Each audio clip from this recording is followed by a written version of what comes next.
Famous Models here, back at you with another video. In today's video, we're going to be going over my completed 1/25th scale Ford F-350 tow rig. This was a lot of fun to build. Took on several new challenges with body molding and getting the dually fenders to fit the factory AMT bed, building the hood scoop, and a couple other things. It's also my first attempt at hinging body panels. I hinged the hood and the tonneau cover on this truck, and I'll show you guys how I've done that in the video as well. But without any further ado, guys, let's get right on into the video. Alright guys, let's get started. This is my completed 1974 Ford F-350 tow rig. Like I said before, it was a lot of fun to build. Had a lot of fun building this thing. Took on some new challenges with it, like blending this hood scoop and the bed panels and stuff like that into place, and learning how to hinge the hood and the tonneau cover was a nice little challenge. But yeah, we're gonna get right on into this.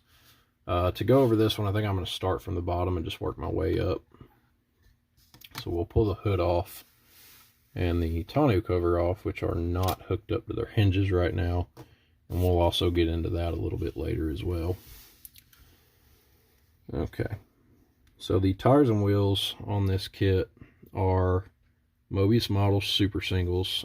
These are a really nice high quality tire and wheel setup, just what you'd expect from Mobius Models.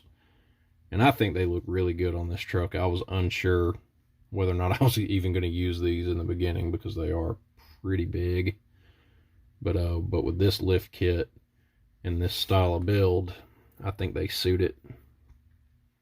The front tires are a 425 65R 22.5, and the rear tires are a 455 55R 22.5. They're really nice, like I said, a really nice tire and wheel, and yeah, I'm really glad I decided to use these. The axles on this thing are 2.5 ton Rockwells from Shapeways, and these are hooked up to resin printed leaf spring lift kit that I got from Pro Street Hobbies. The exhaust is made out of 3/16 inch styrene tubing, and it's got 0.125 soldering wire inside of it, so that I was able to maintain these exhaust bends without the plastic losing its shape. And then for the exhaust tip, which as you guys can see, I got to looking around while I was building this kit and realized that nobody sells a diesel style exhaust tip, so I sort of had to improvise and make my own. And what I settled on was a Sharpie cap. I took a Sharpie cap and cut it where I needed to cut it so that it would sleeve over the end of the exhaust. And then I just went in and routed the inside of this out with a Dremel, and as you can tell, it looks pretty neat. It's one of my favorite features on the entire model.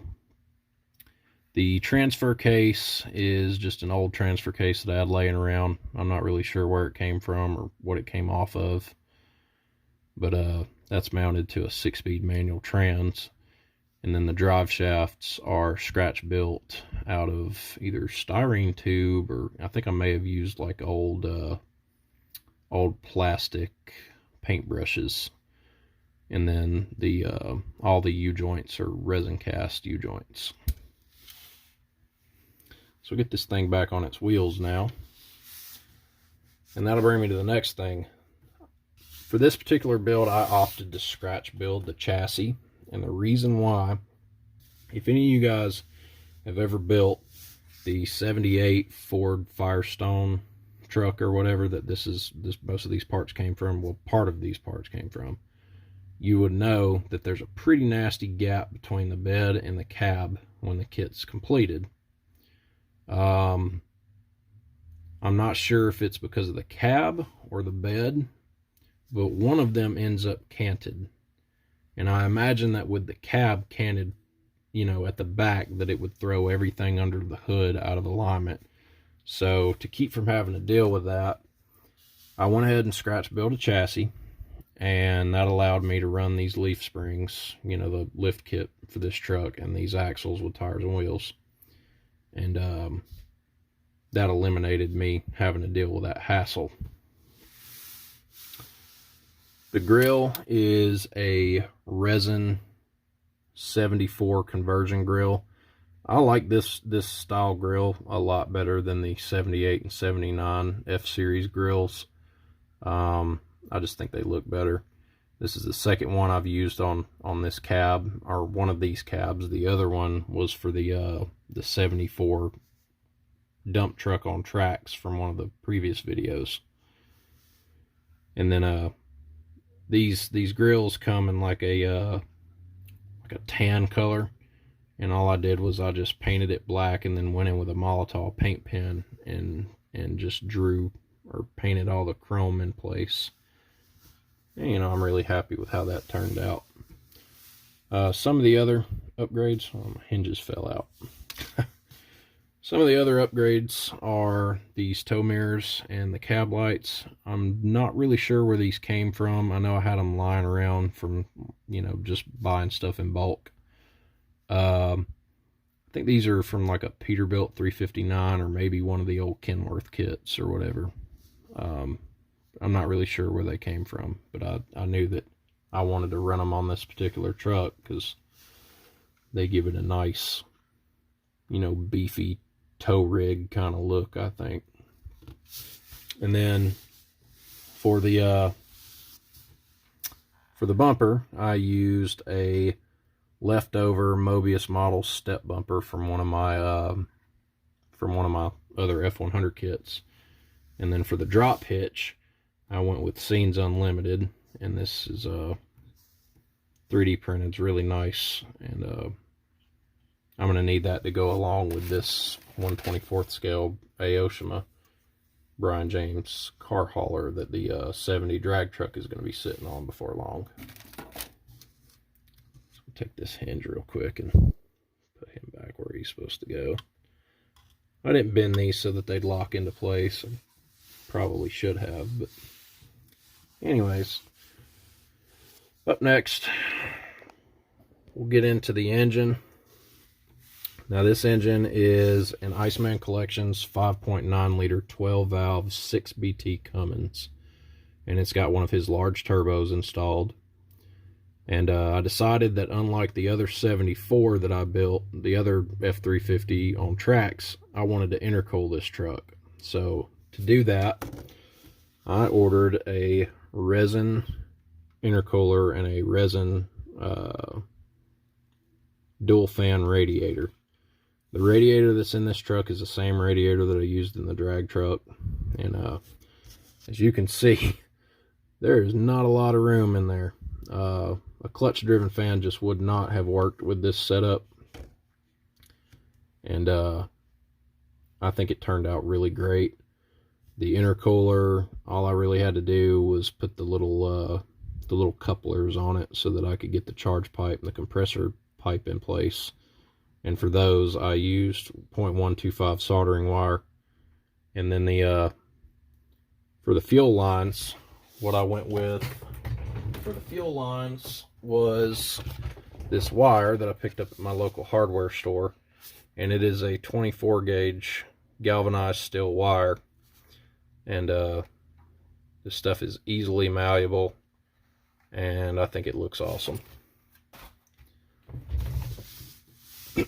Now, to get this engine to fit, I had to completely cut out the old firewall and make a new one. Now, the original firewall was in place here. The new firewall is actually the front face of the interior tub. And I had to move everything about an inch back on this kit. And all I really had to worry about was making sure that the dash and the pedals would fit. And luckily, you know, I ended up with enough room. And in doing so, you know, running this engine in trans, I had to scratch build a transmission tunnel for this truck as well. And doing that kept me from being able to use the original bench seats. Now I've had to resort to using buckets, which I really like. These are left over from a 2010 GT500 kit that I kit bashed for parts a while back ago for another project. Can't really see down. Yeah, there it goes. It's starting to try to zoom. You'll notice when you put these cameras on 4K mode, they get a little finicky and they tend to freak out on you if you move anything around. But anyways, I don't tend to overdo my interiors. I know a lot of people will go in and completely detail them out, and that's cool and all. I just, you know, my models usually go in a display case, and you're not really going to see the interior. So, you know, try to keep them simple. I will update them just a little bit with, you know, like some nice photo etch seat belts and stuff like that. But other than that, the interior on this truck is pretty simple. For the bed, which was one of the big selling points for this model, I decided, you know, a long time ago that I wanted to do a dually. Now, finding dually fenders for something like this is not easy. I don't even think anybody makes a resin dually bed for this kit. So what I did was I went and I cut these fenders off the bed sides of a Revell 1991 Ford F-350 dually. I'm sure a lot of you guys probably know exactly which kit I'm talking about. And then what I did was I went in and I shaved the back sides of the fenders, and then I contoured them so that they would fit the shape of the AMT bed. And then to get them blended, I got on Facebook, and everybody told me that Bondo glazing and spot putty would be what I needed to use. And this stuff works awesome. It does shrink up just a little bit after it dries, but once it's dry, it's awesome to work with. It sands really easy. It takes the primer really well, and that's what I used to blend the dually fenders to the bed. And then for the hood, I scratch built this 6-inch cowl hood scoop, and to blend it, I also used the same Bondo. And then after it was done, I just went in and cut the excess side of the inside so that the hood scoop would be functional. So we'll back this camera up just a little bit. Now we'll move on into how I hinged the hood and the bed cover, and one of the little issues that I ran into with the hood. For these little hood hinges, I have to move the truck out of the way so the camera will actually focus on this. This is 19 gauge dark annealed steel wire, and this is what I used to make the hinges for this truck. I don't know what's different about this stuff versus normal steel wire, but it seems like it's a lot stronger and it holds its shape after you've got it bent a little bit better. Definitely some tough stuff. I think this was like $5 a roll or something. But what I did was I went in and I cut my hinges, and I got them shaped the way that I, you know, needed them shaped. And then to install them, I cut these little, like, just little sections of 3/32 inch styrene tubing and glued them in place. And the hinge just slides in here like so. I'll lift that one. And then on the bottom side of the hood, we've got the same 3/32 inch tubes as well. And to get this on, you just slide the hood directly over the hinge.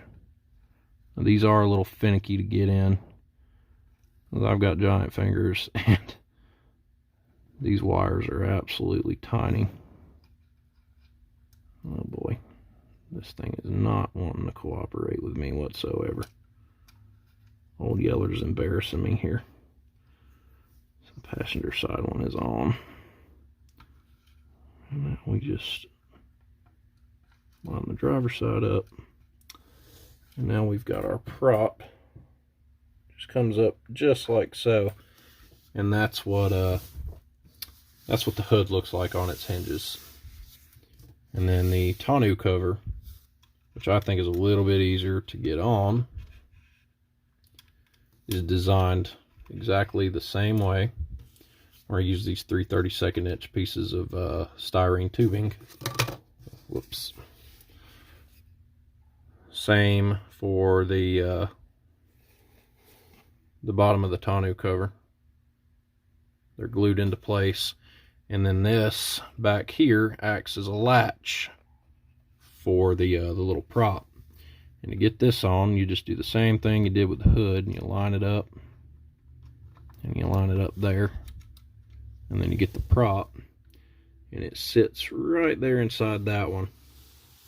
And that's pretty much what it looks like with all of its hinges and stuff in place. Now, for the color on this truck, I decided to go with, shake this stuff up a little bit more so that you get to see it in the bottle. I went with Gravity Colors Ford Triple Yellow. This is a really nice color, really nice company, really nice paint. It's pre-thinned out of the bottle. You don't have to worry about thinning it down. I use Mr. Color Leveling Thinner to clean this stuff out of my airbrush, and this stuff just goes down great. It's really durable. But yeah, that's pretty much what I used for the final color on this truck. And then to weather it, which I don't know if you can tell, but it's especially if you're looking at the hood or whatever, it has been weathered. I really wanted this thing to look like an older tow rig, but to weather this truck, I used Tamiya weathering powders, and I kind of went a little heavy with it. But other than that, I'm really happy with how this thing turned out. I think that's about gonna wrap it up for this video, guys. If you enjoyed the video, please be sure to like, comment, and share. If you would, please subscribe to the channel. Turn on post notifications so that you're notified every time I upload a new video. I appreciate you guys watching, and I'll catch you on the next one. Yeah.